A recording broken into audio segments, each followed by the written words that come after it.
So enjoy. Good morning, everyone. Thanks for coming. Everyone's got their headphones on. We're going to be talking about the music industry as it stands today, a little bit what's been happening with the digital evolution, and then we're going to look forward. And we've got some great experts with us here today. We've got Helen Smith from Impala, which is the big organization, European organization for independent music labels. And we've got Sam Taylor, who's the Digital Business Insight Associate for CMU, which is the UK's biggest music industry information provider, mainly online, I assume. And they also organize the Great Escape in Brighton. So we're going to start off with Sam Taylor. He's going to give a bit of background and information about the music industry. Lovely. Thanks, Helienne. Go ahead. So I'm kicking off Helienne's 2 sessions today, I guess, giving a broad overview of music streaming, and in particular the money and the framework in which that money operates. So I think we're all increasingly familiar with the always on and always available model of content that we see today.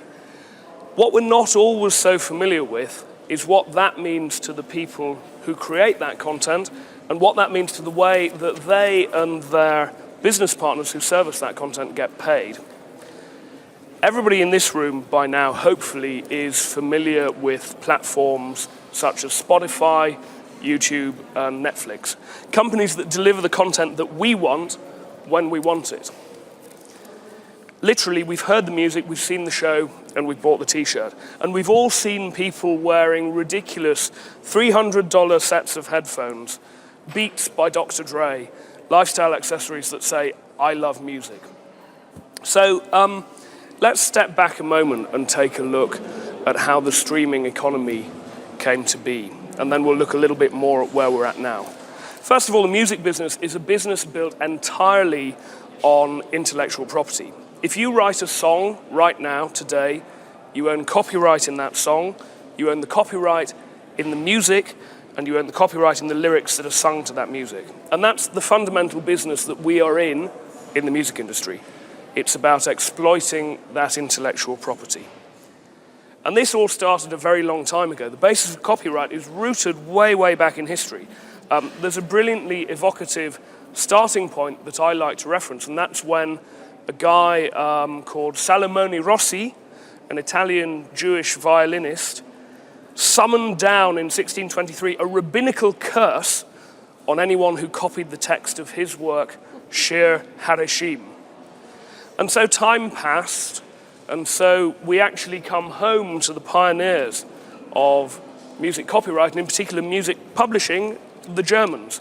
In the 18th century, pioneered by some quite forward-thinking printers, the sheet music publishing industry really took off in Germany. And one of the oldest sheet music publishers in the world today, Schott Music, was founded in 1770. So this laid the foundation for the principle that the author of a work should be paid when that work is reproduced. And this was enshrined in the late 18th century in the US Copyright Act of 1790, which for the first time protected in law the right for authors to assert ownership of scores and lyrics and to be paid for that right. Things grew and grew, and by the end of the first quarter of the 19th century, a vast amount of sheet music had been printed and distributed in the USA, which by then was the largest market for music in the world. And so then, after sheet music took off, we moved towards the mechanical reproduction of music as well.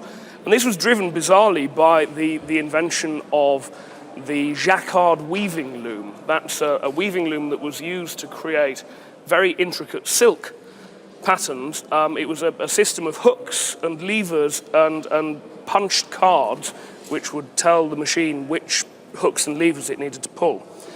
And that almost directly led to the invention of the player piano, which were pianos that used rolls of punched card to reproduce music. And it was from here that came into being what we call the mechanical royalty, which covers the mechanical reproduction of music. That led ultimately to the invention of the phonograph, and on through CDs and cassettes and MP3s to the point that we're at today. And that essentially is copyright 101 for music. When we talk about music copyright today, we're talking about at least two distinct copyrights: the copyright in the score, including the lyrics, and the copyright in the recording. And in a way, that's where everything begins to break down slightly. If you write a song, your rights as an author are protected. If you write that song and then you sign a deal with a record label who pays for that song to be recorded, that record label who's paid for the recording owns the copyright, generally speaking, in that recording. Which means that every time that piece of music is played, the record label gets paid, and the person who wrote the song also gets paid. And in many ways, there's a sort of social contract at work here. You, as a songwriter, don't necessarily have the means to distribute your music to your audience in the way that they would like to hear it. Back in the day, if you wrote a song and you paid yourself to record that song and you had 500 copies of the song pressed as a vinyl record, to get that music to 500 people and to realize the value, therefore, in your copyright, you need to find 500 people to buy the record. And if you couldn't sell them, you were out of pocket. So music companies, record labels, put in place a mechanism to facilitate that distribution to audiences. They signed artists, they recorded songs, they pressed records, they put in place a distribution chain and a marketing machine to drive sales within that distribution chain. And in theory, for a while, everything was great. The songwriters made money, the labels made money, and to an extent, everybody was happy. And in reality, of course, it's a very different story. It's no coincidence, really, that the music business is run by lawyers and by accountants. And of course, the way it ended up was the labels found ways to ensure that artists, the songwriters and performers, were fundamentally always in debt to labels. Clever accounting and clever legal deals ensured that labels rarely lost money. And throughout the history of recorded music, there's been a drive to capitalize that on that almost. Labels have driven what I call format shift, reinventing constantly the formats that music is served in. Vinyl gave way to CD and cassette, which gave way to MP3, which gave way to the point we're at now, which is streaming services. So I'd like to step back for a moment now. There's an interesting thing, I think, at work here. Think back for a moment to the actual physical article that we used to deal with. A big 12-inch disc of vinyl in a great big slab-like sleeve.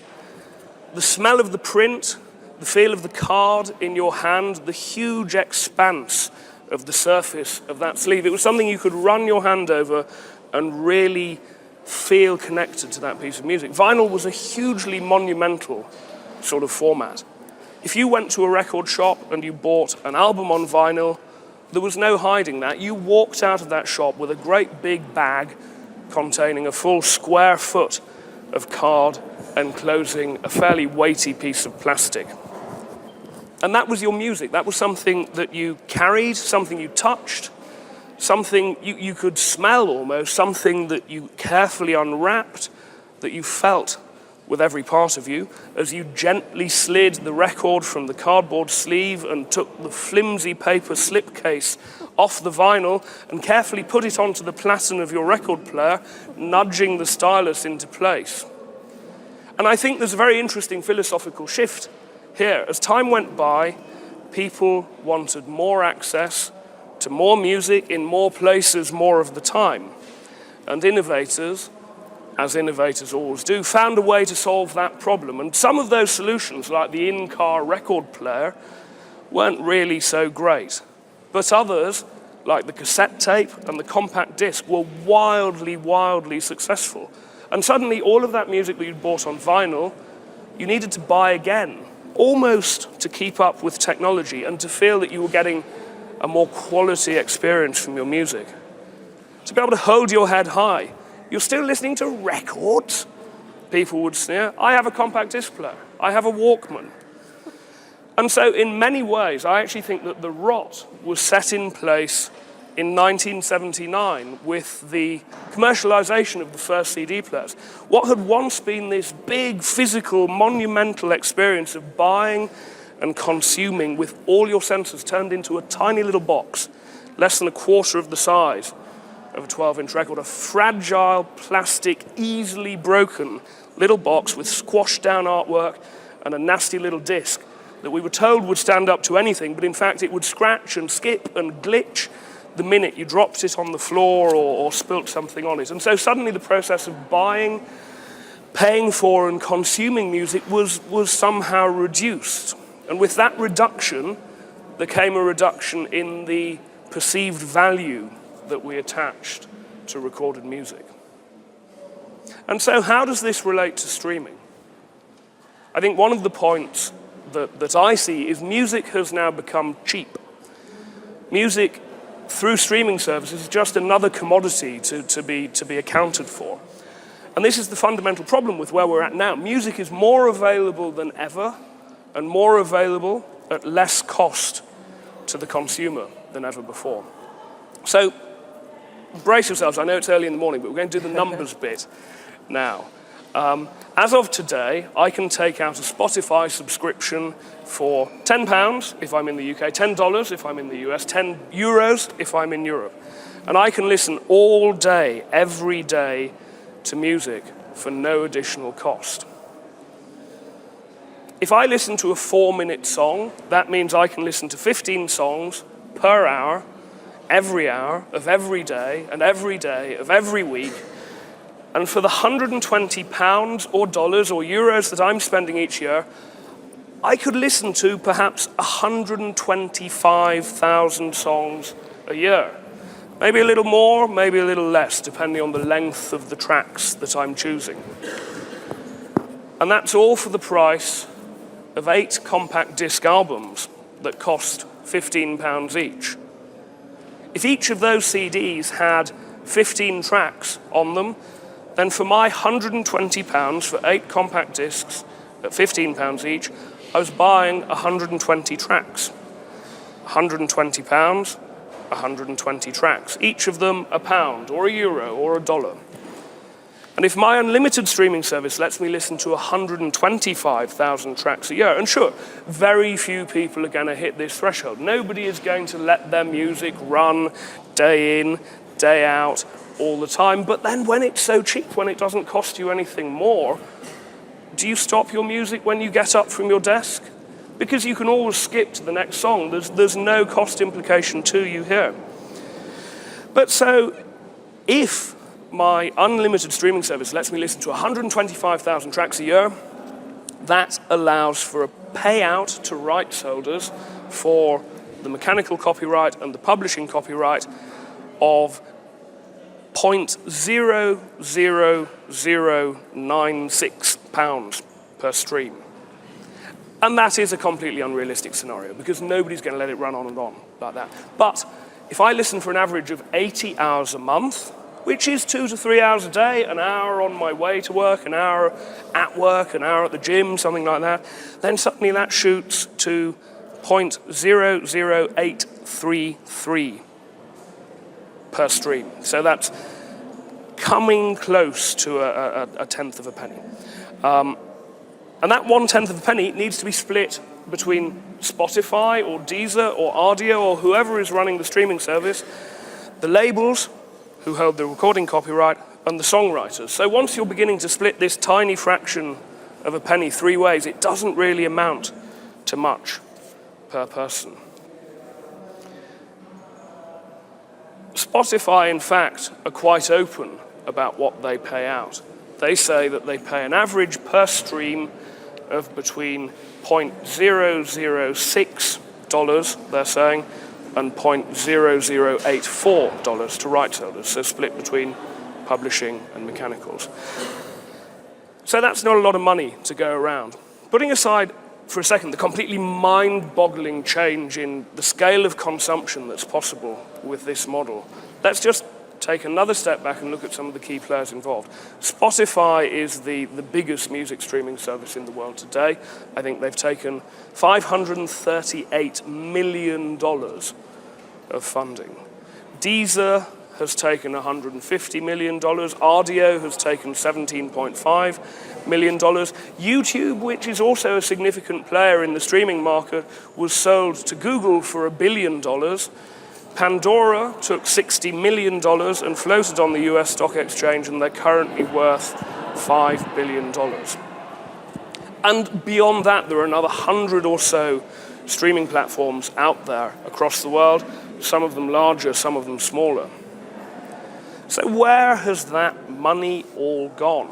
Spotify claim they've paid out $1 billion so far to rights holders. And that's fine. They've taken $538 million of investment. They have premium subscribers who are generating income for them. But largely, these platforms, they are huge, huge software companies. They run on engineering talent. Running massive distributed computer networks is a really expensive business. Engineers in top territories cost an awful lot of money. And executives to run services like this cost even more money. The CEO, COO, and CFO of Pandora last year, who are a publicly listed company, so they publish these kinds of figures, 3 people between them took home $50 million between them. The other services, we have no idea what they're paying out in wages because they don't need to publish that at the moment. But a quick calculation would say that Spotify, which has 1,200 staff around the world, may well be paying out $100 million or more each year in staffing and benefits, quite possibly considerably more. And so where else does that money go? Streaming music is a question of tiny, tiny margins in huge, huge quantities. Slowly, bit by bit, the mainstream adoption of streaming music platforms by consumers means that the dominant players maybe, just perhaps, can begin to claw back those tiny, tiny fractions of a penny, add them up, and begin to make a profit. Maybe.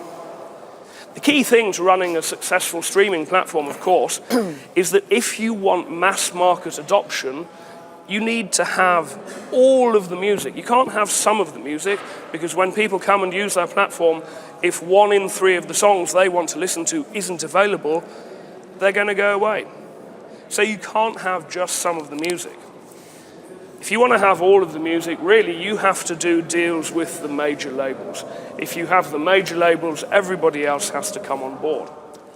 So the major labels said, sure, come on in. We'll open our catalog up to you. And we'll enable you to deliver the service that you need to be able to market yourself.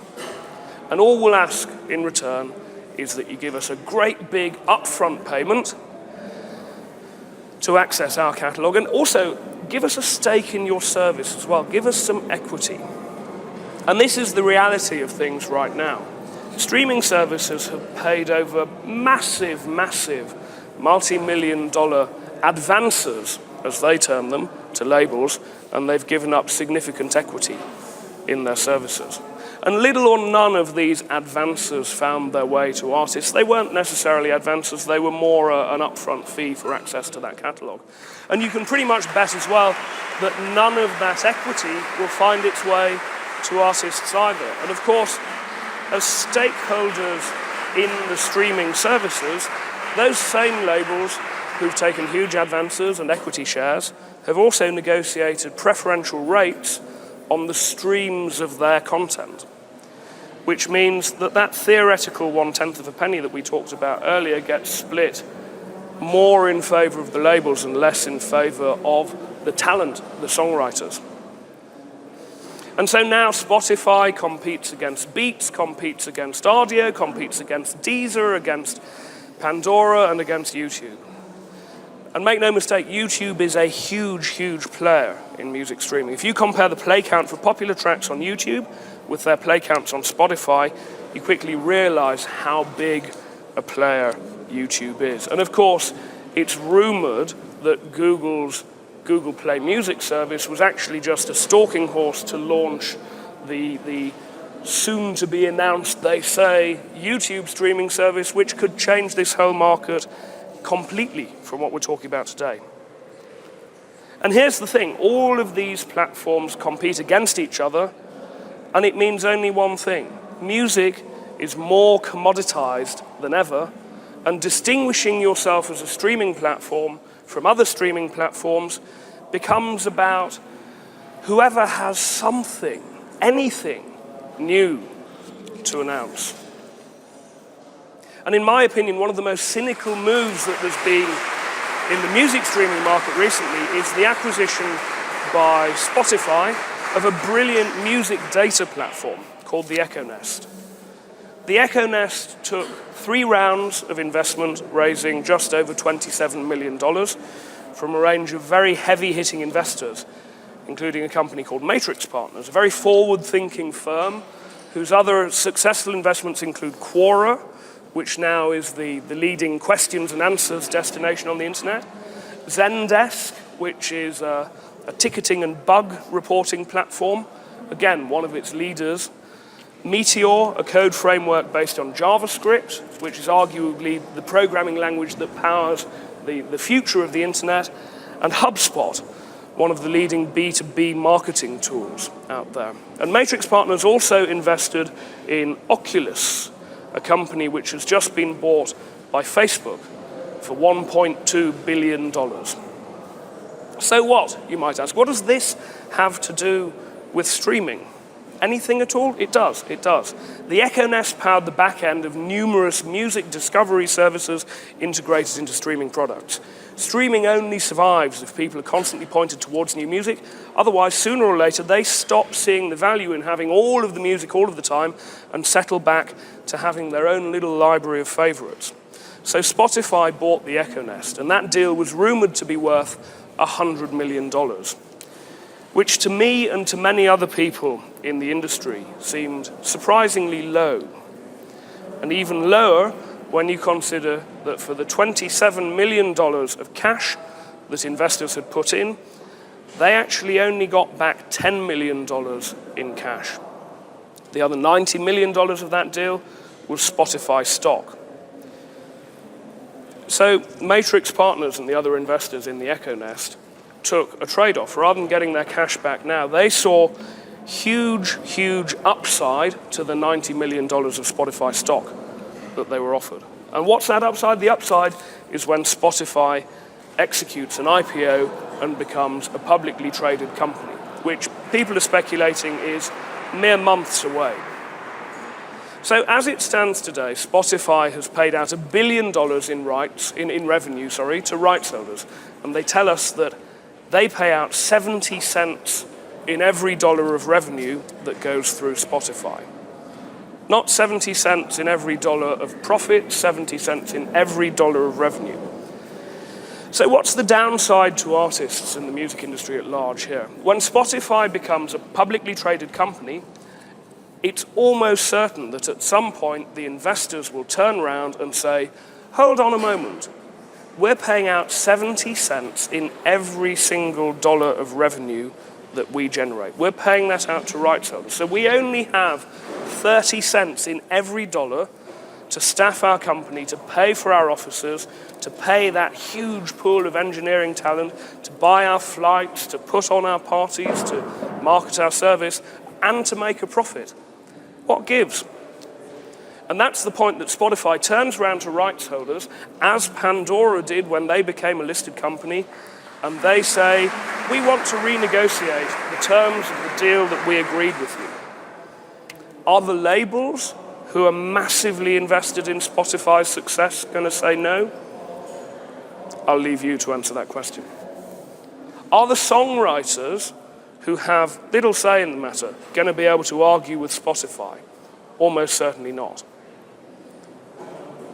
Please don't think, though, that I think streaming is a bad thing. Streaming isn't a bad thing at all. Streaming is absolutely the future of the music industry.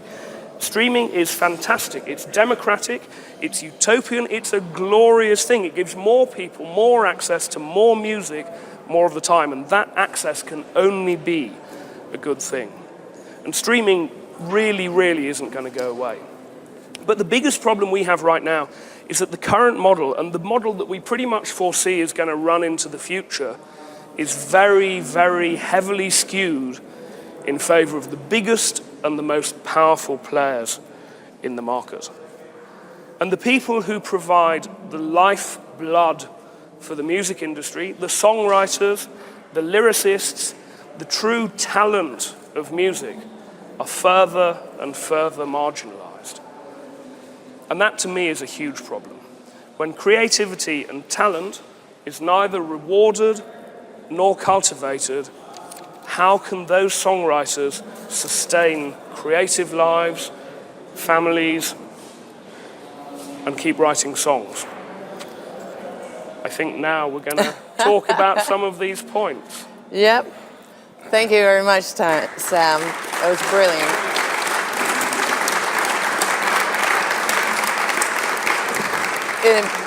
It appears that the framework is still kind of being built for the digital age, even this far into it, and it's a bit kind of ramshackle, and the major labels, for example, have managed to kind of grab onto a larger piece, and everyone is kind of just trying to find some kind of system on how it's going to be split.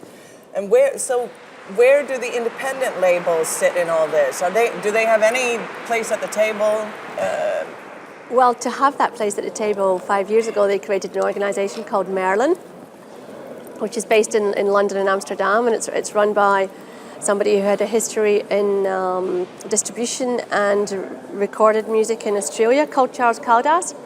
And he has, I think, quite an interesting vision on the potential for independent labels. I'm very glad you said that at the end, for example, that actually you're not just dissing streaming as a disaster, because for our members and for Merlin, the fact that we have these new services is a huge potential to have a completely level playing field.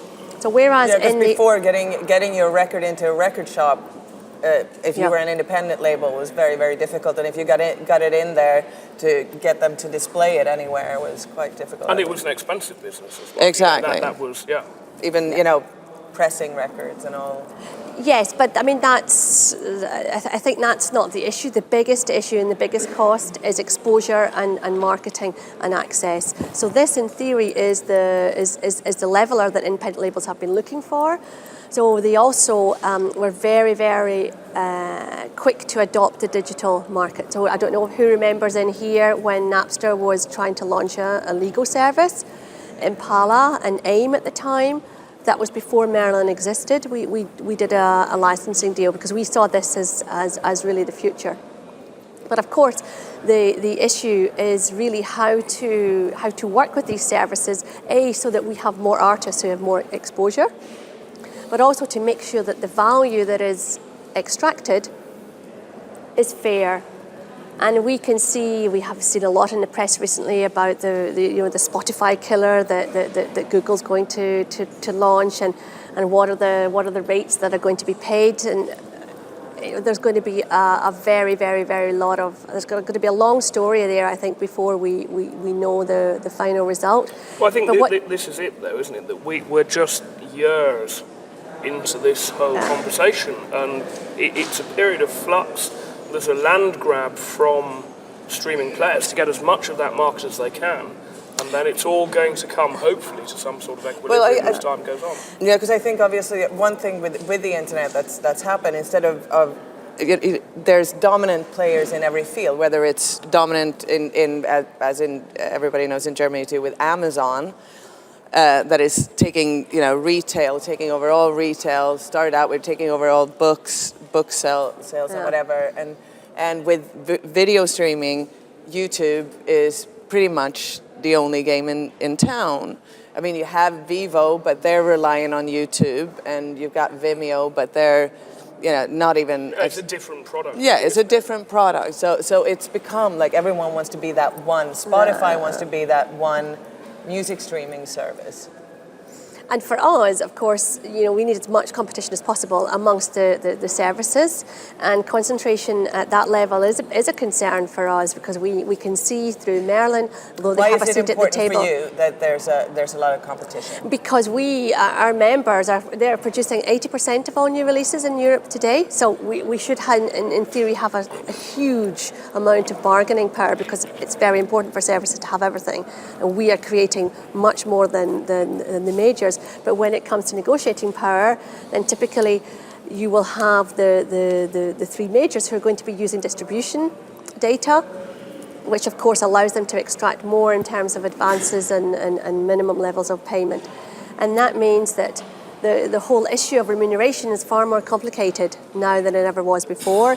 And that we see a lot in the press about the level of streaming rates, and some services are saying yes, they're paying more, but what we don't know so much about is this whole other area of remuneration, advances and equity, and the extent to which that is all going to play out. Well, that's always under an NDA, isn't it? Yes. So it's never revealed. An NDA is a non-disclosure agreement, so it's more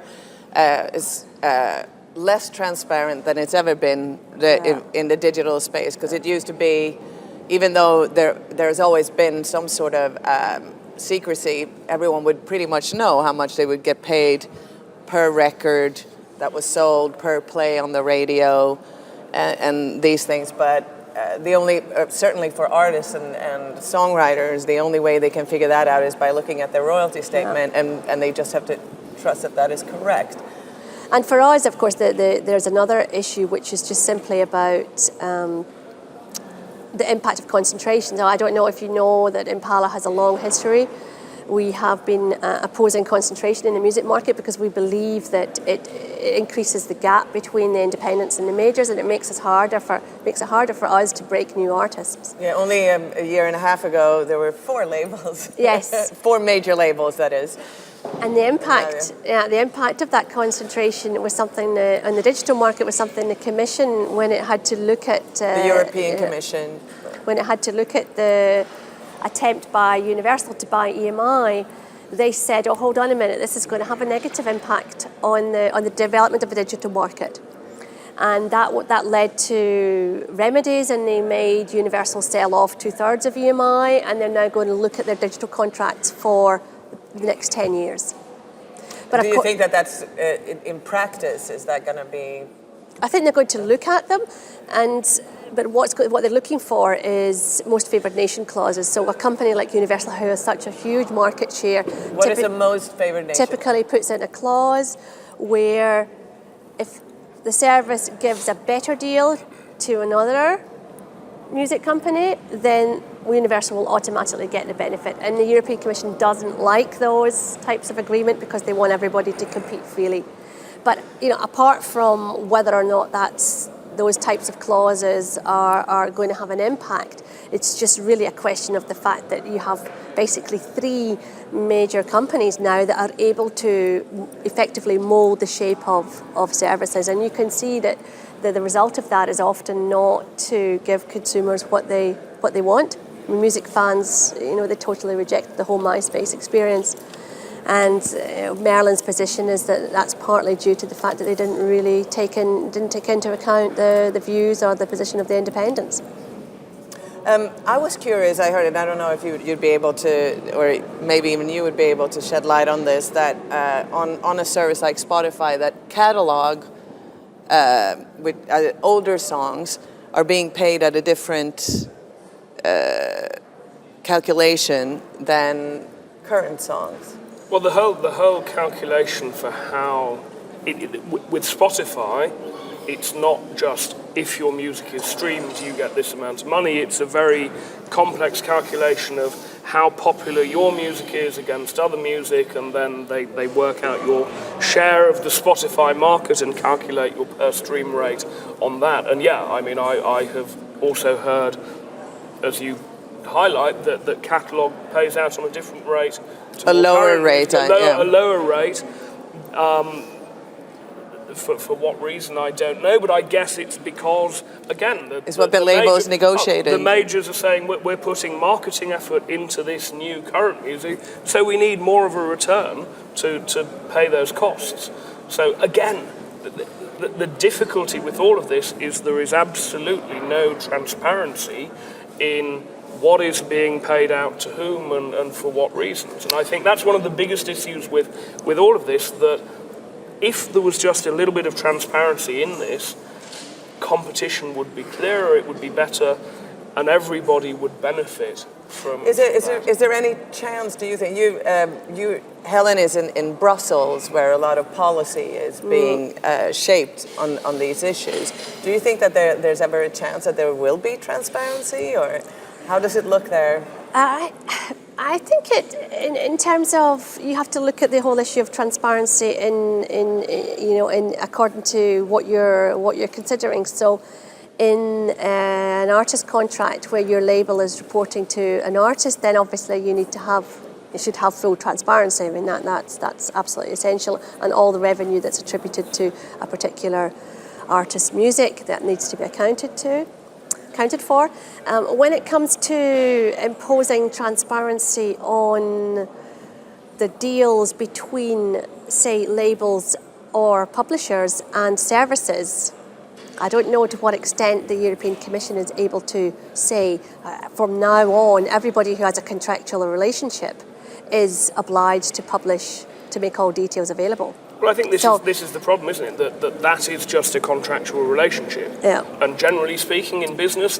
the details of a contractual relationship are private. Yeah. And if they say you guys have to open it up, then suddenly the streaming service are going to say, well, everybody else should be. But see, the interesting thing with that is, of course, and I know that you represent record labels mainly, but on the songwriting side, the negotiations are, because for songwriters, they tend to be represented. They have publishers that do deals for the mechanical, which Sam described what it was earlier, but mainly for streaming, that's mainly performance. And for performance, they have a rights organization. You've got GEMA in Germany, and in England we have PRS, and in Sweden, where I'm from, we have STIM. And they negotiate on behalf of all songwriters and publishers in that particular territory. So when it comes to the EU or the government, they've decided that they need to be setting the parameters so that these PROs, as they're called, don't abuse their monopoly, so to speak, because they have all the rights. They're negotiating on behalf of everyone. So there must... And they have new rules which have to be implemented now in the next 2 years that set out a whole list of transparency and accounting obligations. So the idea is that collecting societies, because of the position that they're in, will be subject to these new set of rules about governance and transparency. I think in most territories, most societies will probably feel that they are already complying with the obligations, but I guess there will be quite a few who will need to make some improvements. Then the question is, it's very, very difficult when you're negotiating with Google or YouTube or Spotify, and you're subject to a non-disclosure agreement, with the threat of imprisonment. It's very difficult for you to actually work out how you're going to make effective disclosures. Yeah. One interesting thing,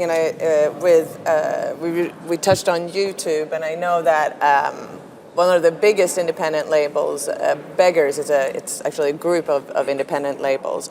Their head of digital, Simon Wheeler, has voiced real concern about YouTube. He says it's a music service that wants to eat all other services and our business.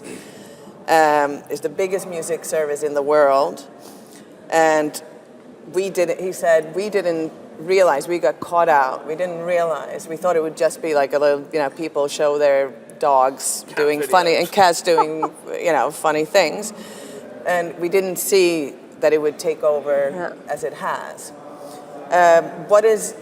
Is there anything that can be, what is your concern, and is there anything that can be done in them? Yeah, well, I think one of the issues with operators like that is the extent to which they can try and rely on clever exemptions under copyright or electronic service regulations, Well, which may exceptions mean that as they're in- not distributing content. They will try and argue that actually they might be distributing a little bit, but really they're just hosting and it's nothing to do with them. And I kind of feel that we might need to look at the extent to Are we which... talking about the takedown notices and things like that? Or? Yes, but also just the principle of licensing of those services. So in the same way as radio has always paid, even though the individual person listening to it doesn't actually have to pay, then today YouTube will pay for the use of music that makes it a fantastic offering and generates massive amounts of advertising revenue. To explain to people, how does it work with YouTube compared to Spotify? Because it works completely differently than something like Spotify that wouldn't have any music on there unless they had a license for it. What does YouTube do? With YouTube, typically you have what I think regulators call user-generated content, and that means people post videos. Now, of course, you have labels who are posting the official video, and then you have the dogs and the cats and the children and the funny accidents and bicycles and whatnot, and then you have all the videos that music fans and other fans will host, and they will make their own videos to a big recording, like to Justin Timberlake or something, or they might just put a whole album onto YouTube and just put like the record sleeve on there. Yeah, and then you have Google has the most fantastic content ID system imaginable. So they're able to identify the music and other content that actually appears in a piece of audiovisual work, a video clip, and then they can remunerate the rights holders. But of course, the question is really how much of the pie rights holders are able to negotiate in the first place, and that is where. But do they pay? Does YouTube pay for all the videos that are that have music? Do they? There is an agreement, say with Merlin, and there'll be an agreement with the collecting societies, there'll be an agreement with music publishers, agreement with the major labels. I doubt it's 100% coverage, but in principle, then when that content or the rights are used, then there is payment from YouTube. Okay, and that's then accounted to under the individual contracts that whoever has the license will have with their, with their writers or their artists. So if there is somebody's put up, like for example, let's say Led Zeppelin or Beatles or whatever, they don't want their music on YouTube or. And if they don't want it. But there is, and somebody's put up their entire catalog of albums as streams, just with a picture of Beatles on it or Led Zeppelin on it. How is that? Or let's say that even if they have a deal with YouTube, will anything that is put up, will that be paid for? If somebody puts up a whole album, unless the rights holder wants to take it down, which of course happens. I mean, some artists will not want to be associated with a particular video or a photograph or a product, and they'll object, and then there's a request that goes in, and YouTube takes it down, and of course the very next day it's back up. And despite the content ID system, and most independent labels can't cope with notice and action systems. And this is it, that a lot of complete red herring. A lot of people are have been describing YouTube for quite a while as a legal pirate service, because YouTube hide behind this notion that you can take your track down, you can stop that music being used, but of course it'll just be uploaded straight away again by someone else. And so no matter how you fight that, the music is still there, and there's very little you can do to control that distribution. But I think the key is to see services like that as services, as distributors, and then you start looking at the whole prospect of negotiations in a completely different way, because you can't deny it. I mean, YouTube is a fantastic service, and there will be more and more and more fantastic services the next 2 years, 5 years, 10 years. The whole distribution of music will just look completely different many, many, many times over. But really, do you think that in the video streaming arena, or do you think that there is room for another big video streaming service? I think there could be. I think if we look at MySpace back in the day, MySpace was the leading social network, and then it vanished overnight, and Facebook came and grew up. And why did it vanish overnight? Because they got bought by bollocksed it up, really, didn't put they? loads of ads on it. Yeah. They made a mess of it to try and monetize it, and they ruined the relationship that they had with their audience. And I think this is one of the really important things with anything like this. What artists are selling now isn't an album; it's the relationship that they have with their fan base. And actually, streaming is an opportunity used right to cultivate and enrichen that relationship between an artist and their fans. But YouTube is dominant right now. It could change. That could change. Google could do something and make a mess of it, or they could be regulated against and it could change. And what we have today, as I said a few minutes ago, we are very, very early on in this conversation. And so the players that we see now aren't necessarily the players that will be standing in the field 20 years from now. And again, we look at Facebook's influence in certain demographics is changing considerably. I was talking to someone who runs a lot of social media for a lot of very, very big sort of top tier musicians and celebrities, and he was saying that one of his artists has 120,000 followers on Snapchat, and every time he publishes a Snapchat story, he gets massive engagement from that almost invisible fan base. And they are choosing Snapchat over Facebook because for that demographic, that's how they want to interact. And so Facebook's influence in certain quarters is falling. There's no reason that YouTube's influence in certain quarters won't also fall over time. So I think we could see a different video provider. If someone can do it better and offer something better to consumers and I just read this morning that Maker Studios, which has been part of the YouTube kind of infrastructure, has now started their own TV channel because they're trying to remove themselves and get some sort of independence. Maker Studios are a content production company, and their distribution channel rather than broadcast TV is through YouTube. So I can see that they might want to take the value they've created in their content and find another way to distribute it. So we're so early on, it's impossible to say what's going to happen in the next 5 years in terms of those players remaining. I think the point you make about Google and regulation is also really important. Of course, we hear about that quite a lot in Brussels, who has spent a long time. Are they open to regulation of Google in Brussels? Well, Google has a lot of lobbyists in Brussels. Yeah, it's a whole different world. But I think what we're going to see in the music market is the same as what we've seen in other sort of typical essential facility type markets like electricity, other amenities, where we have seen a huge effort made by the Commission to unbundle. So that basically means that if you're an operator in a dominant position in one part of the market, then you can't really control another part of the market. And also, you may also have to let competitors in. So, for example, one idea for YouTube may be, okay, so they have this great identification system for content. Maybe they should be licensing it out because they're in a dominant position and they're in such a unique position that actually the public interest means that there should be an exceptional kind of unbundling or opening up of the what is in fact an essential facility if you want to operate that level of business.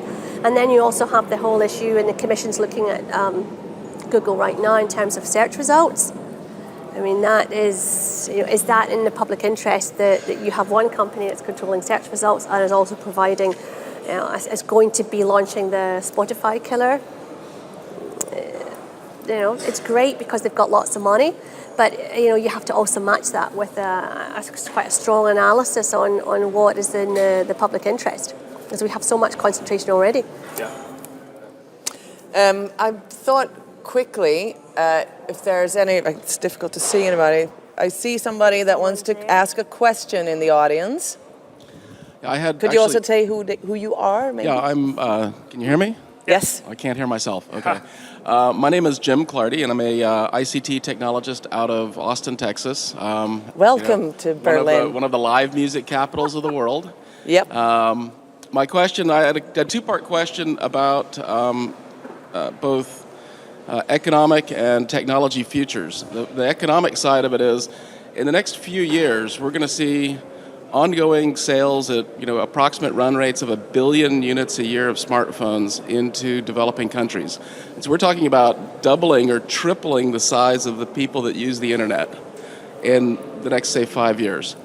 So immense new potential customer bases. What's the implication there? And then second part of the question is technology evolution. To me, the streaming scene, YouTube, Spotify are incredibly primitive compared to what's coming.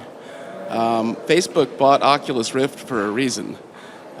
What's the future of music distribution when live performance recordings in virtual reality and full 3D is a part of the landscape, and that it goes well beyond just audio recordings in the future. High def is here, but high def is going to be incredibly primitive compared to 4K recordings, three-dimensional recordings, multi-viewpoint recordings, synthetic camera recordings, things like that.